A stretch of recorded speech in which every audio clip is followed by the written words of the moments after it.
Deep, emotional orchestral music begins. Long silence, only music and subtle ambient sound. जब मानव ने पहली बार मृत्यु को समझना शुरू किया, तब एक नया और गहरा प्रश्न जन्मा, मृत शरीर का क्या किया जाए? लगभग 2 लाख साल पहले अफ्रीका की विशाल धरती पर शुरुआती इंसानों ने जीवन, शिकार, बुढ़ापा और अंत को देखा। किसी अपने को शांत देखकर उनके मन में पहली बार दुख और जिज्ञासा जागी। ये सिर्फ एक जैविक घटना नहीं थी, ये एक भावनात्मक ठहराव था।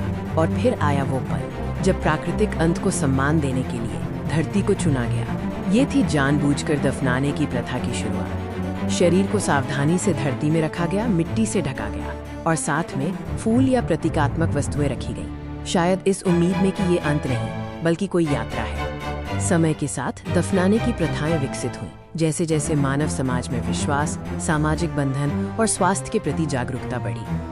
हर सभ्यता ने मृत्यु के इस अटल सत्य को अपने तरीके से स्वीकारा, अपने विश्वासों और परंपराओं के साथ इसे जोड़ा। पुरातत्व हमें दिखाता है कि कैसे अलग अलग युगों में मनुष्य ने इस अंतिम क्रिया को एक कला और विज्ञान के रूप में अपनाया। पुरातत्वविदों की खुदाई इन प्राचीन कब्रों से इतिहास के रहस्य खोलती है, जो हमें बताते हैं कि हमारे पूर्वज अपने प्रियजनों को कितनी श्रद्धा से विदाई देते थे। लेकिन सभी संस्कृतियों ने धरती को नहीं चुना। एक और शक्तिशाली तत्व था अग्नि, और इस तरह शुरू हुआ दाह संस्कार का युग। प्राचीन समुदायों ने नियंत्रित अग्नि का उपयोग करना सीखा। ये सिर्फ एक अनुष्ठान नहीं था, ये अपघटन, रोग निवारण और भूमि संरक्षण की व्यावहारिक समझ थी।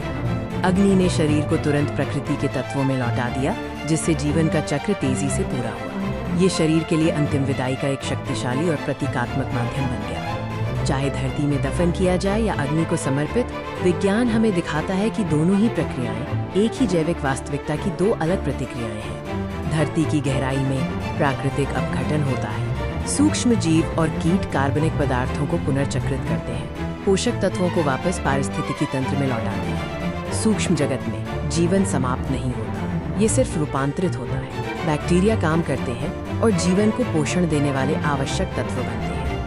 वहीं दाह संस्कार गर्मी के माध्यम से इस प्रक्रिया को तेजी से पूरा करता है, जिससे कार्बनिक पदार्थ कम समय में ही प्रकृति में वापस मिल जाते हैं। अंतिम संस्कार, चाहे कोई भी हो, हमें याद दिलाता है कि हम सब प्रकृति के महान निरंतर चक्र का एक हिस्सा हैं। पीढ़ी दर पीढ़ी मानव ने इस संसार को अलविदा कहा है। हमारा शरीर ऊर्जा बनकर फिर से तारों, नदियों और जंगलों में समा जाता है। दफन और दाह संस्कार मृत्यु की एक ही जैविक वास्तविकता, पदार्थ की प्रकृति में वापसी के प्रति हमारी सांस्कृतिक प्रतिक्रियाएं मात्र हैं। जीवन समाप्त नहीं होता, केवल रूप बदलता है।